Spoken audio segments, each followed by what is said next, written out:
Hello students. Now we will study business ethics. Business ethics क्या होता है और ये बिजनेस में क्यों ज़रूरी होते हैं, हम इस चैप्टर में हम ये पढ़ेंगे। ठीक है। Now we will study concept of business ethics.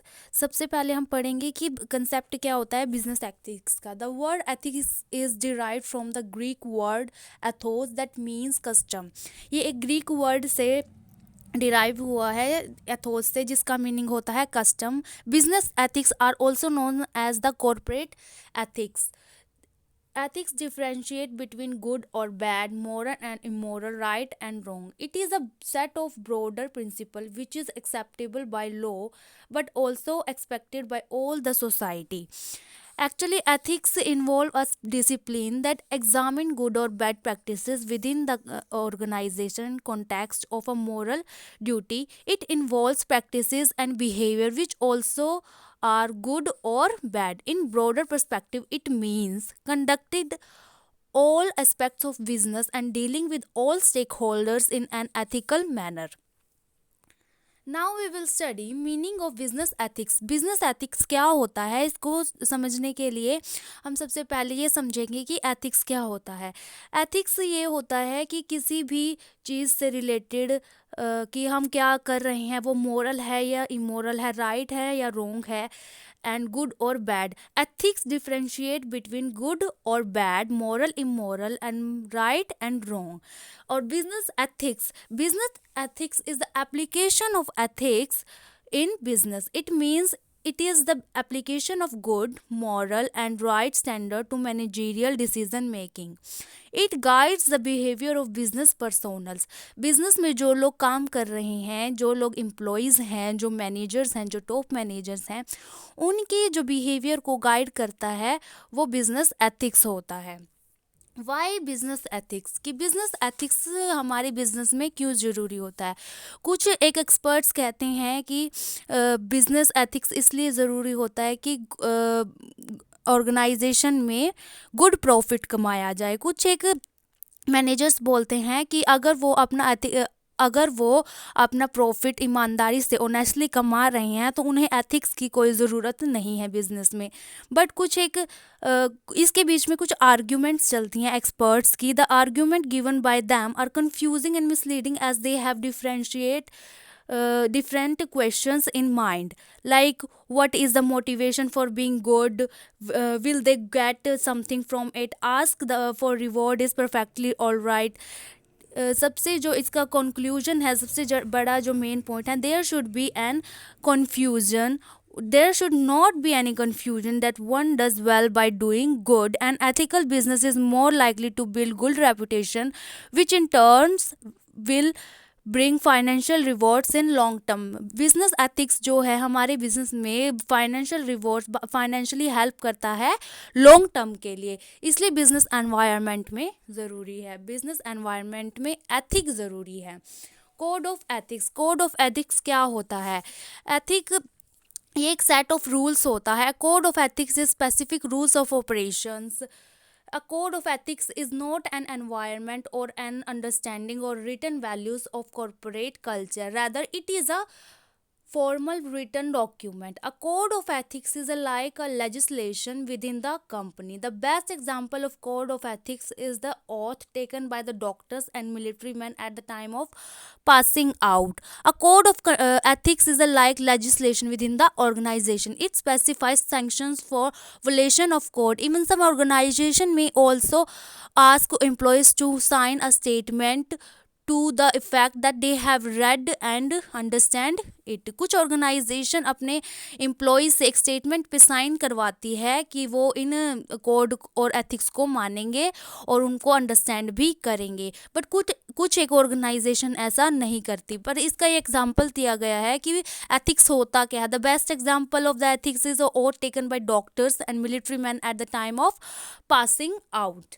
Next है हमारे पास benefit of having of ethics, कि हमारे पास एथिक्स के क्या बेनिफिट्स हैं अगर ऑर्गेनाइजेशन में बिजनेस में एथिक्स यूज़ किया जाता है तो इसके क्या फ़ायदे हैं। It has the employees in acquainting its employees with its culture and values, cultural और वैल्यूज़ को फॉलो करने के लिए कि ताकि उसके कंपनी के एम्प्लॉयज़ उन कल्चर और वैल्यू को फॉलो कर सके, इसलिए एथिक ज़रूरी है ऑर्गेनाइजेशन में। It promotes public trust and increase business reputation.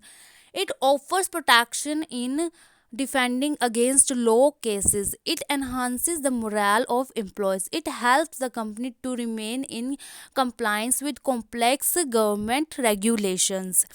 तो इसमें ये बताया गया है कि वो क्यों ज़रूरी है, उसके क्या क्या फ़ायदे हैं ऑर्गेनाइजेशन में एथिक्स के। अगर एथिक्स गुड और बैड में डिफरेंशिएट करता है, राइट एंड रॉन्ग में डिफरेंशिएट करता है, सही गलत मॉरल और इमोरल में डिफरेंशिएट करता है, तो ऑब्वियस सी बात है ऑर्गेनाइजेशन कुछ एक ऐसे सूट केसेस जो होते हैं ऑर्गेनाइजेशन में जो उन उसकी रेपुटेशन को हार्म कर सकते हैं, उनसे वो ऑर्गेनाइजेशन बची रह सकती है। It has the company to remain in compliance with complex government regulation, जो गवर्नमेंट की कुछ रेगुलेशन होती है उनके साथ कंप्लायंस बना के भी एथिक्स एक हेल्प करता है ऑर्गेनाइजेशन को चलने में। It helps the company in communicating it's expectation from self for staff suppliers and vendors, कि अगर कंपनी के जो एथिक्स हैं वो सही हैं तो वो अपने स्टाफ और सप्लायर वेंडर्स के साथ अच्छे से कम्युनिकेट भी कर सकती है। नेक्स्ट है हमारे पास एथिकल डिलेमा। एथिकल डिलेमा एक ऐसी सिचुएशन होती है जब एक पर्सन, डिलेमा क्या होता है पहले समझना ये पड़ेगा कि डिलेमा क्या होता है। जब एक पर्सन दो क्रिटिकल सिचुएशन में फंस जाता है और दोनों ही सिचुएशन उसके लिए दो इम्पोर्टेंट होती है तो वो एक डिलेमा होता है। और एथिकल डिलेमा क्या होता है, it is also known as the moral dilemma. It is a particular situation in which one has to take two choices, but none of these two resolve the situation in ethically accepted manner. मैंने अभी बताया आपको कि उसके पास दो choices होती हैं, पर वो जो दोनों ही चॉइसेस में से वो किसी एक को कैसे चूज़ करे तो वो इस डिलेमा में होता है। When two moral principles come in conflict, it is called moral dilemma. It is also known as ethical paradox. तो हमारे पास ये एथिकल डिलेमा का ये छोटा सा टॉपिक है, इसमें एग्जाम्पल भी दिया गया है कि एथिकल डिलेमा क्या होता है। हम इस एग्जाम्पल्स के थ्रू इसको समझ सकते हैं। You have an opening and management level position, आपके पास एक पोजीशन है कंपनी में मैनेजमेंट लेवल की, आपके पास दो एम्प्लॉय एप्लीकेंट आते हैं ऑर्गेनाइजेशन में जॉब के लिए। फर्स्ट जो एम्प्लॉय है उसके पास 25 ईयर्स का जो एक्सपीरियंस है और and managing the same type of process and people has masters degree, उसके पास मास्टर्स डिग्री है और उसके पास 25 साल का एक्सपीरियंस भी है। जो सेकंड एम्प्लॉय है वो एक कॉलेज ग्रेजुएट है। तो ऑर्गेनाइजेशन जो टॉप मैनेजमेंट है उसको ये डिसाइड करना होगा कि वो दोनों में से किसको ले। एक के पास अभी करंट जो कॉलेज की ग्रेजुएशन है पर एक के पास 25 ईयर्स का एक्सपीरियंस भी है, पर वो जल्दी ही उसको ऑर्गेनाइजेशन से, क्योंकि वो उसकी एज ज़्यादा होगी जिसके पास 25 ईयर्स का एक्सपीरियंस है, तो वो जल्दी ही ऑर्गेनाइजेशन से रिटायर हो जाएगा।